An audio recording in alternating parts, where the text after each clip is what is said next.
Is it possible for you to think a movie is just okay, but also be your favorite movie of the year? I think so.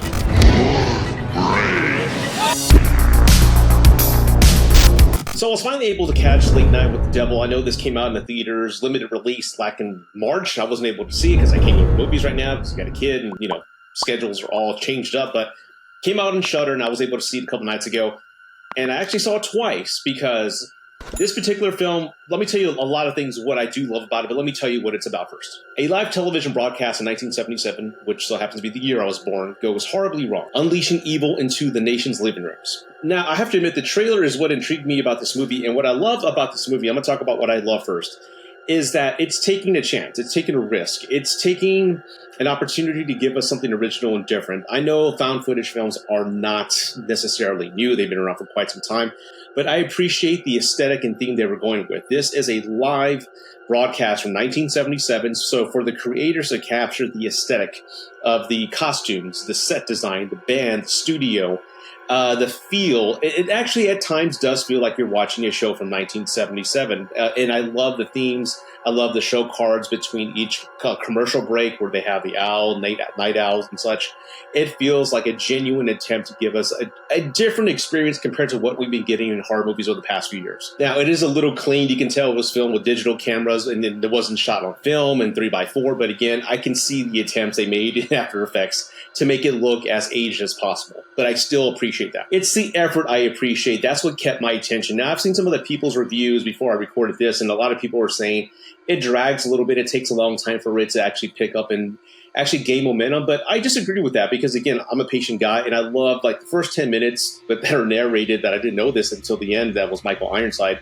It more or less paints a picture of the host and what he is as a persona and what's going on in his personal life before the show actually starts. And I'm glad they did that because if they hadn't, I kind of found it hard to believe that he was a charismatic host that would compete to Johnny Carson because he really wasn't all that captivating. But again, after the backstory and finding out what he had been through, it makes a lot of sense. And I kind of see him in a different light. So I'm glad they did that. So with the backstory explained, you understand what pressure he's under. You understand that he's a host and he's really trying to beat Carson or at least tie with him.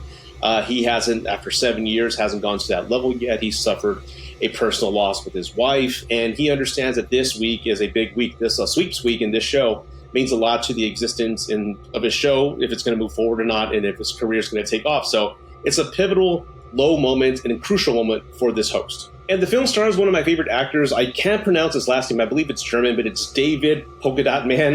You see who that is? Huh? It's your mom! I'm a superhero! But he's one of my favorite actors. Again, I loved him in The Suicide Squad. I've also loved him in little movies that he's been in. He's also in The Dark Knight. I've heard him in interviews. He's very well spoken and articulated about film and the film history. He really takes these roles with a great passion. So I love that he really is careful with the project he selects because, again, he's so devoted to the art of acting. So he's one of my favorite actors. He's like one of those actors that is not a main star, but you know of him. It's kind of like this other actor that I've loved since I was a kid. His name is Elias Coates. You've seen him in Some Kind of Wonderful. You've seen him in Zodiac. You've seen him in The Haunted of Connecticut. You know he's going to bring his A game. You know he's greatly talented, and it's a small role, but he's going to give it all he has. And I just love the screen presence of these actors, and David's one. Now, where the film kind of lost me, and I don't mean lost me as in my attention. I just meant the illusion of it being a found footage showpiece is now gone, is when between commercial breaks, we go into like a documentary style footage format. And I know they had set it up early on in the beginning, but again, it kind of takes away from the aesthetic because again, found footage is supposed to be found footage.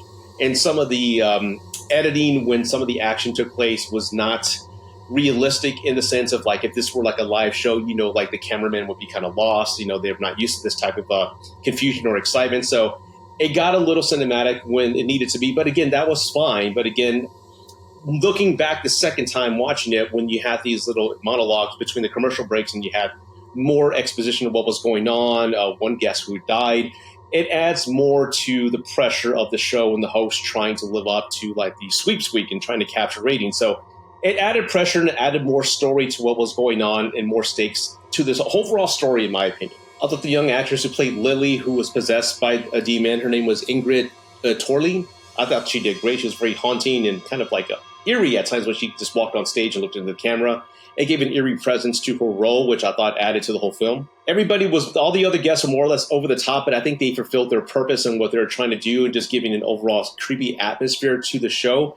And that takes me to my final thoughts. Hear me out. If you've been following me for a long time, you know that I love horror movies. I mean, there's the Freddy movies, the Michael Myers movies. Those are all hack and slash fun. I think they're comedies in a way. They're fun movies to watch. They're not really scary. The films that really scare me, that really just haunt my dreams, are the films where the protagonist, because of a series of bad moral decisions, ends up in their own hell. That's why I did a review for, I think, Hellraiser Inferno. You can check out the review up there if you want. That's why I love Silent Hill 2. I'm not going to give any away spoilers, but if you played the game, you know what I'm talking about. There's something about a person who is with the right intentions and wants to do the right thing and has dreams to become whatever they want to be.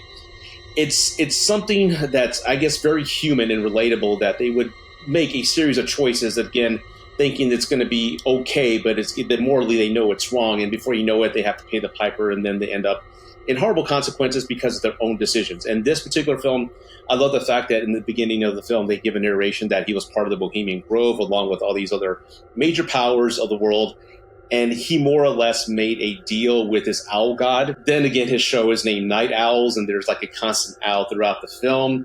And at the end, when he's going through that surreal, hellish moment, he's more or less bowing to an owl god. And I thought that was very surreal and creepy, because the aesthetic of the film is not chains ripping off his skin or him covered in blood or people exploding. It's more or less his show. His whole life was to have a great show. His whole ambition was to be better than Carson. And the fact that he's going through this hell on the set of his show, and the aesthetic and the design and format of his show, creeps me the fuck out. I'm getting goosebumps just talking about that. And that's what I loved about the show, is that, again, it can be over the top. It can be everything that we've seen before, people covered in blood and just that type of cliche thing, people floating at the end, and, you know, lights, camera, things are all exploding with sparks and all that. Kind of like the Exorcist remake. I saw that this past weekend, and that was just so stupid. I never felt creepy or eerie or just like uncomfortable at all like I did the original Exorcist. But this particular film, there were times, especially the last 20 minutes, where it felt incredibly eerie to me, and it made me uncomfortable. And that's what I loved about this film. Yes, is it perfect? No, it's not perfect at all. Is it scary to like the casual movie fan or horror fan? Probably not. But on a psychological level, this is where the film gets me, and this is where it got me. And again, like I said in the intro, it's not a perfect film. I thought it was okay, but it's still my favorite movie of 2024 so far. And I'm going to give Late Night with the Devil a major thumbs up. Everybody, I hope you enjoyed this review. What did you think about it? Put some comments down below. I'd love to hear from you. And if you like the video, please subscribe and like it. Let the algorithm know to like this video so it can get shared more and seen more. I would appreciate it. Until then, everybody, I will see you next time. Peace. Take care.